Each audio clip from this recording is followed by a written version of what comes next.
Para que ninguém sai daqui chorando, o Eu Rodrigo, ia né? falar isso. O senhor está acabando com as expectativas de Sucupira Pois aqui. é, pois é. Brincadeira.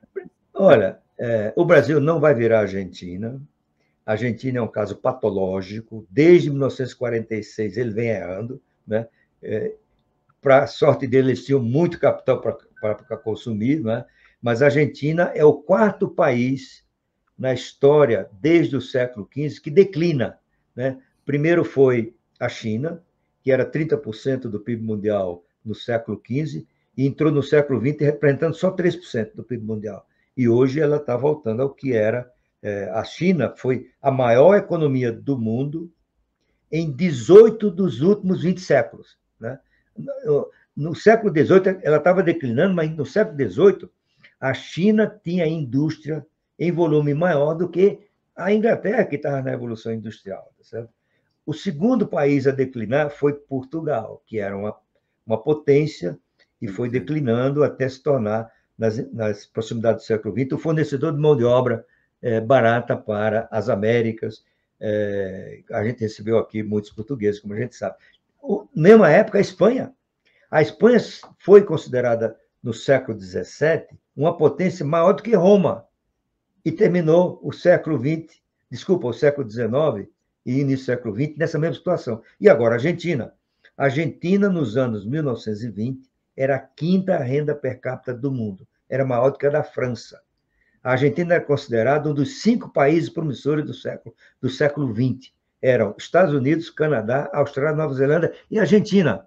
Sabe qual é o lugar da Argentina hoje em renda per capita? É o número 73, 73ª renda per capita do mundo. Olha, a gente precisaria ter 80 anos de maus governo aqui para acontecer a mesma coisa na Argentina. Venezuela, Isso não é Venezuela obra muito do acaso, menos. né, ministro? Não Isso não é foi. obra do acaso, isso é coisa de Né? profissional, né? São 80 É coisa anos profissional. estragando a economia argentina.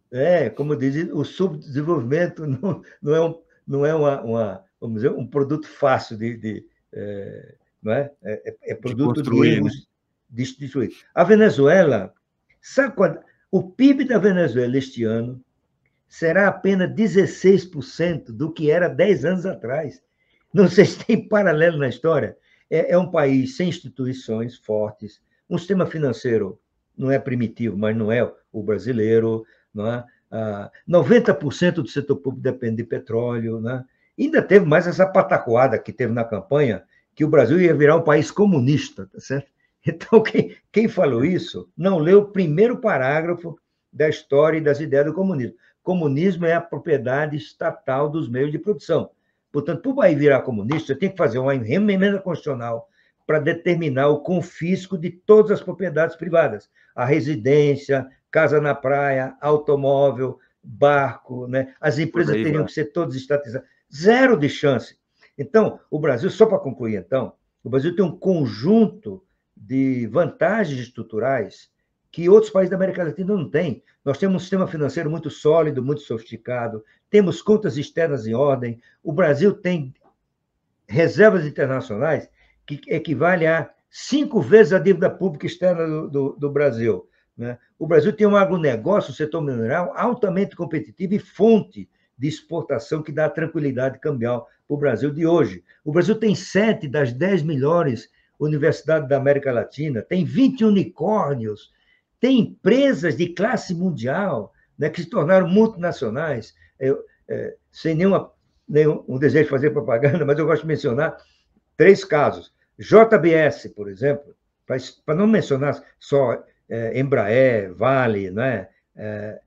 3 casos aqui. A JBS, este ano, assumiu a posição de maior produtora mundial de alimentos. A JBS passou a Nestlé, é uma multinacional de respeito no mundo. O Brasil tem uma empresa de Santa Catarina chamada Duas Rodas. Não é uma fábrica de bicicletas. É uma empresa fundada por imigrantes alemães em Jaraguá do Sul, que é uma potência mundial na produção de sabores, coisa para fazer sorvete, bolo, essas coisas todas. Com fábrica na América Latina, fábrica nos Estados Unidos, né? E estão caladinhos lá, ninguém sabe quem são eles, pelo menos na grande mídia. O Brasil tem uma empresa em Fortaleza chamada Aeres, que produz pás de energia eólica. Isso é sofisticadíssimo. E sabe quando eles estão exportando? Para Israel, que é um país muito competitivo, tá certo?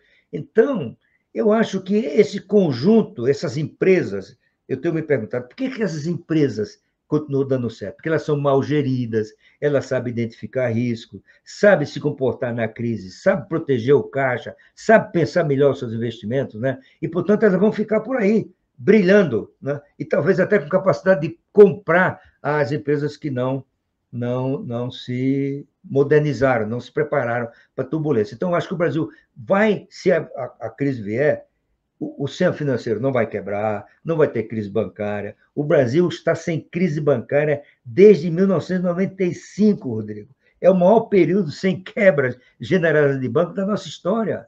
Então, você tem umas amarras, uma certa resiliência econômica e institucional que permita ao Brasil, se a crise vier, né, enfrentá-la, navegar. E, por outro lado, não é uma crise súbita.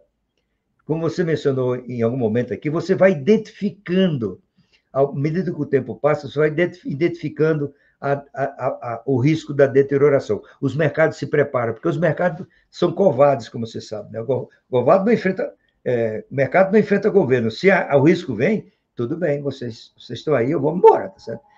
O mercado reage, digamos assim, ao risco com os pés. Né? Ele foge, ele anda e sai do mercado. E, portanto, o Brasil não corre nenhum risco, né, de andar para trás, de ter um colapso que o leve a essas situações como as da Argentina e da América Latina. Eu acho que isso é uma esperança.